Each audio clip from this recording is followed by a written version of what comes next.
So the Uyghur Forced Labor Prevention Act was finally signed by President Biden. So let's talk about what it is and what it means for companies that are known to do business in the Xinjiang region, like Nike, Apple, Amazon, and Adidas. So for the most part on this channel, I'm a product review channel. I look at specific things, I talk about the function of them, I talk about clinical studies related to why you should buy it, and then maybe any other underlying intellectual property that would be interesting and make it a market differentiator. Then sometimes I like to give holistic views on exactly what the industry is for specific products, and then even where is our money going? Because whenever we give our dollar, we're supporting the people, we're putting food on people's plates, we are giving a vote of confidence in that company that we like what they're doing and they're able to invest on their end. So when there's companies like Nike and Apple who are notorious for doing business in China and maybe some other places that don't really have very moral or ethical standards in their labor, it becomes a problem. And I gotta say, I'm a huge offender. I got my MacBook Pro here, I've got my Apple iPhone 12, and I recently started buying Nike products again on this channel. But it's not up to me to make that decision for you. It's for me to present the evidence to you, and then whatever you decide is, again, completely up to you. Then something comes up where you're hearing that there's forced labor. And in today's day and age, today still exists human trafficking, indentured servitude, slavery, whatever the hell you want to call it. And what's really been a focus is the Xinjiang Uyghur Autonomous Region. In the Xinjiang Uyghur Autonomous Region of the People's Republic of China, the government of the People's Republic of China has, since April 2017, arbitrarily detained more than 1 million Uyghurs, Kazakhs, Kyrgyz, Tibetans, and members of other persecuted groups in a system of extrajudicial mass internment camps, and has subjected detainees to forced labor, torture, political indoctrination, and other severe human rights abuses. And because of that, Intel had recently said, hey, we're no longer going to source anything from China's Xinjiang region. And then they received backlash from Chinese citizens on social media, and they just backed down and they issued an apology, which has been pretty common for people that have spoken out or misspoke about something China disagrees with,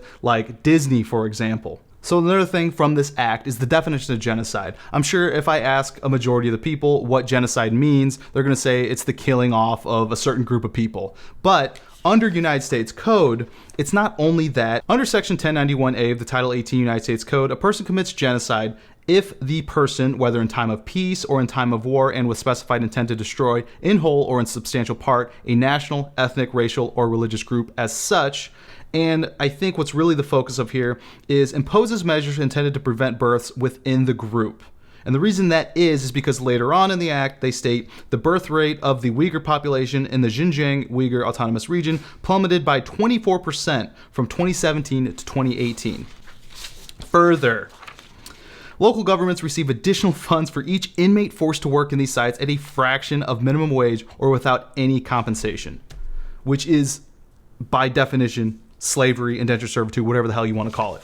So what the act does is put the presumption that anything coming from this region is made by forced labor, and then these companies like Nike, Apple, or whoever is in that region needs to prove that they otherwise aren't benefiting and indirectly or directly benefiting the companies that are involved in this region with the forced labor. Now, Nike put out a statement stating that they are not directly supplying and supporting forced labor. But this act, from the way I read it, talks about the entities. So they could be indirectly supporting that by using manufacturing facilities that also have manufacturing facilities in this region benefiting from the forced labor. And if you follow the chain of your own money, you buy from Nike, Nike supports the manufacturing facilities in China, China, who has those facilities, then supports those manufacturing facilities within that region. So looking at the chain of custody of your dollar, you are indirectly supporting forced labor, which is not something that you want to do.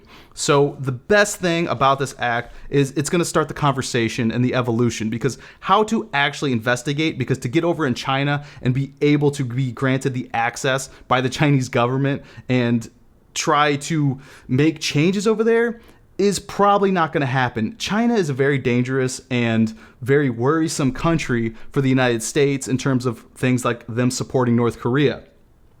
So it's a very tiptoey and a very, it's tough. That's all I can say. And I can't even begin to know how these multi-billion-dollar companies can handle their supply chain. They've got supply chains all over the world. They've got manufacturing facilities all over the world. And I'm going to assume, at least in my own heart, that they don't want to benefit from poor manufacturing. But then again, the evidence sometimes points to the contrary.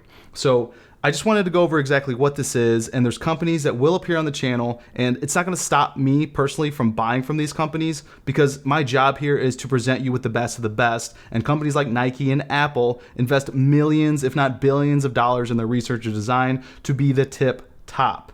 So I present you with evidence like this, what we're talking about, what's going currently on in today's environment, and then you can make your own decision. If you like that video, again, I do a lot of product focus, but holistically, I look at businesses in general, any of the legalities of what they're doing, ethical, moral, or otherwise, clinical research and whatnot. It's just everything that surrounds and indirectly surrounds health, fitness, wellness products. If you like this one, hit that like button, subscribe if you loved it, follow me on socials, and let me know in the comments your thoughts on buying from these companies. And I will see you in the next one.